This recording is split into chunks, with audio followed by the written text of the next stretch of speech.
Suspend your disbelief. I want you to think about a world where you can buy tricks. Imagine any trick you want. You pay a certain price, you got that trick. If you want a premium version of it, it's a bit more expensive, but if you can afford it, you can buy yourself that Michael Guthrie jackknife. Imagine that world. What if I told you that that's the world we're living in?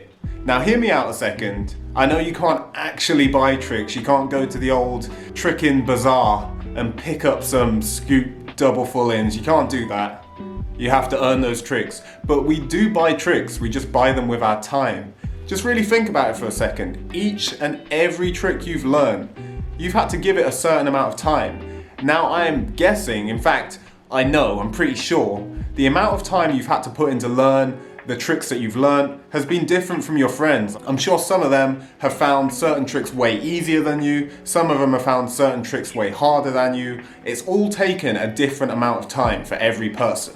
So try thinking about every trick you learn as a purchase. Now some of them you might get a bargain. I really got a bargain on double B-twist. That's one that I'd done from a height quite a few times, and I actually got it on my second attempt trying it on the floor. It came really fast. Whereas touchdown raise, now that drove a hard bargain. Although ultimately time is the currency that we're going to be using to buy these tricks, you can reduce the cost of them. Things like conditioning or stretching or spending time on Kojo's Trick Lab can all help to reduce the cost of every trick. It's going to lower the amount of time you need to put in to get that trick, as you know exactly what you're doing when you're going for it, and if you're well conditioned, it's going to be easier for you. If you're flexible, then that's going to make a lot of tricks way easier and safer for you as well. But why am I talking to you about buying tricks with time? What's the point of all this?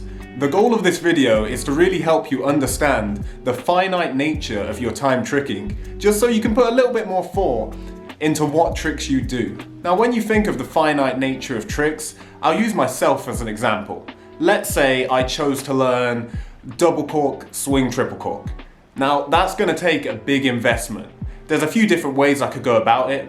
I could try and make that money in the casino, I could gamble it, I could just be going for it, where I might get it for cheaper, I might not have to put in as much time, but I might lose it all. I might get injured and be in a worse place than when I started out. Or there's the slow road, where I really need to spend a decent amount of money. It's almost like paying a weekly time expense towards this goal, but I will get there in the end and there's less chance of me losing it all. Or I could put that same amount of time into something completely different. The amount of time and effort it's going to take me to do that combo could be used to do a combo that no one else has ever done, or really work on just one trick and do it the best anyone has ever done it. It could be a trick that people don't do that much. Maybe B-twist scissor round. Now if I put the same amount of effort and work into that one trick as I would for my dub swing trip, then I'd probably be able to do it better than anyone, because not that many people are doing that trick. It's also going to hold its value for longer. It's all about how cool it looks. Whereas if it's more quantifiable, if you're talking about number of twists, then dub trip is going to become way less valuable the more people do trip trip. Because who cares about a guy doing dub trip if you got loads of people doing trip trip? So when you start to think about tricking in this finite way, where you only have a certain amount of time to get a certain amount of tricks, then you really start to think, why am I chasing the goals that I'm chasing? What is the best use of my time? What do I actually want to achieve in my tricking career? Do I want to do these things I've seen other people do, or do I want to chase something I've never seen before? Now I'm not saying that you should chase tricks just because they're valuable, just because no one else does them. You should definitely be doing the tricks you want to do. But let's be honest, we all want to trick in a unique way. We all want to be impressive and unique in our tricking. You want to stand out. You want to bring something different to the table. And there's nothing wrong with that. Everyone should want to do that, as that's what's going to enrich tricking and just make it better. The more different people we have moving in different ways, the more entertaining tricking's going to be.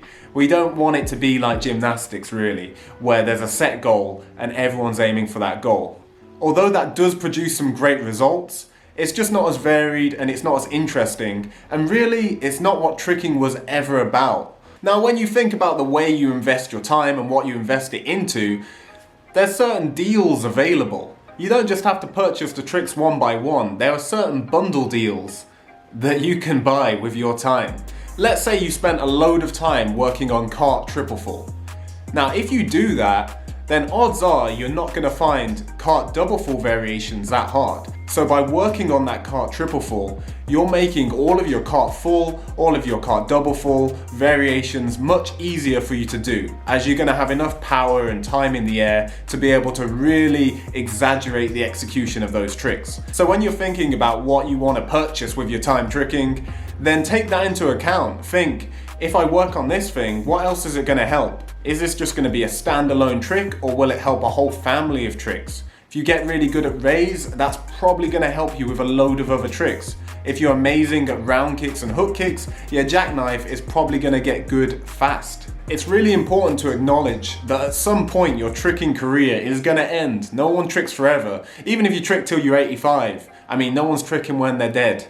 It's not going to last forever. So you want to be able to look back and think, I spent my time on the things I wanted to spend my time on. And I'm talking about this because I really want you to learn from my mistakes. Nowadays, I really do work towards exactly what I want to achieve. But in the past, I've been pretty goalless and aimless and working towards other people's goals. Although I don't really regret it, because obviously I enjoyed my time tricking, sometimes I do wish that I'd spent all of that time and energy working towards something a bit more unique, so that I could be moving in my own way. As if I'd forgotten about some of the things that I don't really care that much about, but people are always asking, oh, can you do this, can you do that? If I hadn't put any time into that, and I just focused on doing original things and building my own style, then I'd be a better tricker today. So it's definitely something to think about when you go into any session. What do I want to spend my time on? I've also found that acknowledging the value of your time training tricking can really inspire you and make you feel better to train. Even if you feel kind of tired and you've not had any caffeine, you feel a little bit dead, when you take a second to think about how you're only going to be able to trick for a certain amount of time, then you're probably going to trick a little bit better at the session, as you'll really appreciate what you're doing, as it's not going to last forever. Keeping that in your mind will help you to focus your training on the things you really want to get. Focus on your goals, not what other people are asking you. Can you do this? Can you do that? Focus on what it is that you want to achieve with your tricking.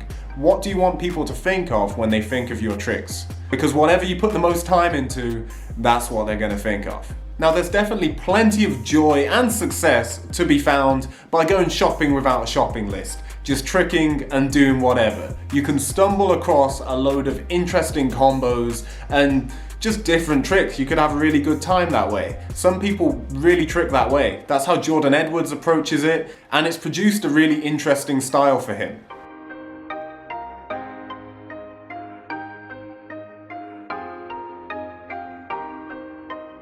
Though that doesn't necessarily work for all of us, as if you approach it that way, it's very easy to fall into the trap of doing things that you do all the time, because they're your go-tos. You don't really have a set goal, so you end up just doing what you can do. And you can get stuck in a bit of a cycle with that.